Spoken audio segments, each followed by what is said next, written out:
ভাই আমি কিন্তু একদম নয়েজ নিয়ে অনেক বিরক্ত হয়ে গেছি। কেমন আছেন?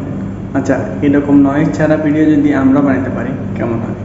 আপনি কিভাবে এরকম নয়েজ ছাড়া আশেপাশে যত রোডের মধ্যে যারা ব্লগিং করে আর কি, তাদের ভিডিওতে অনেক নয়েজ আসে, আপনি কিভাবে এরকম বানাতে পারেন? আচ্ছা, আমরা কিভাবে এদের মতো ভিডিও বানাতে পারবো?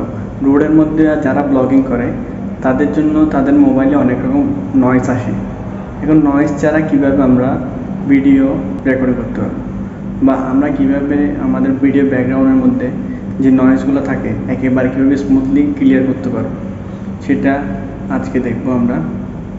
তো আর কথা হচ্ছে যে আপনারা যারা ব্লগিং বানান তাদের ভিডিওতে অনেক সময় নয়েজ বেশি থাকে। অবশেষে সব কিছু সমাধান পেলাম। এখন আপনারা কীভাবে ভিডিও ব্যাকগ্রাউন্ড নয়েজ রিমুভ করতে পারবেন সেটা আজকে আমরা দেখব। চলুন তাহলে শুরু করা যাক। ফার্স্টে আমরা MP3 ভিডিও কনভার্টার ডাউনলোড করে ফেলবো। তারপর হচ্ছে এখানে যাব, আমরা আমাদের নির্ধারিত ভিডিও সিলেক্ট করব। সিলেক্ট করার পরে আমরা আমাদের অডিও যাতে চিহ্নিত পাওয়া যায় তা করে একটা চিহ্ন দিব। আমি SB করলাম। সেভ করার পরে আমরা ব্যাগে আসব, গুগল ক্রোমে যাব। গুগল ক্রোমে যাওয়ার পরে অ্যাডবি পডকাস্টে সার্চ করব।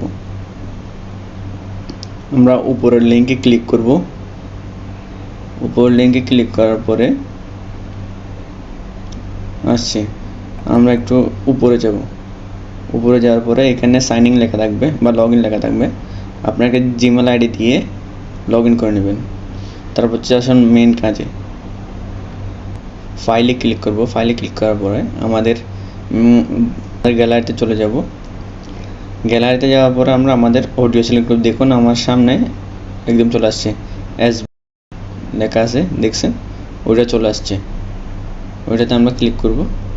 আমাদের এখন লোডিং হচ্ছে অডিও ফাইলটা। লোডিং হওয়ার পরে আমরা একটু শুনে দেখব কীরকম হয়েছে। ভাই আমি কিন্তু একদম নয়েজ নিয়ে অনেক বিরক্ত হয়ে গেছি। আপনি কীভাবে এরকম বানাতে পারেন? আসুন দেখে আবার আমরা ফার্স্টেরটা যে অডিওটা রেকর্ড করছিলাম ওইটা দিয়ে শুনি। আমি কিন্তু একদম নয়েজ নিয়ে অনেক বিরক্ত হয়ে গেছি। আপনি কীভাবে এরকম বানাতে পারেন?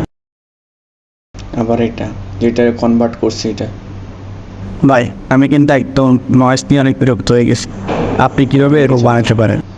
কত সুন্দরভাবে স্মুথলি বোঝা যাচ্ছে কথাগুলো কীরকম নয়েজ সুন্দর হয়ে গেছে, একদম নয়েজ ক্লিন হয়ে গেছে। আমরা এখান থেকে চাইলে ডাউনলোড করতে পারবো। আমরা ডাউনলোডে ক্লিক করি, অ্যালাউতে ক্লিক করলে ডাউনলোড হয়ে যাবে। শেষ আমাদের এই কাজে। আপনারা চাইলে এইটাও ইউজ করতে পারেন। দেখা হবে অন্য কোনো ভিডিওতে।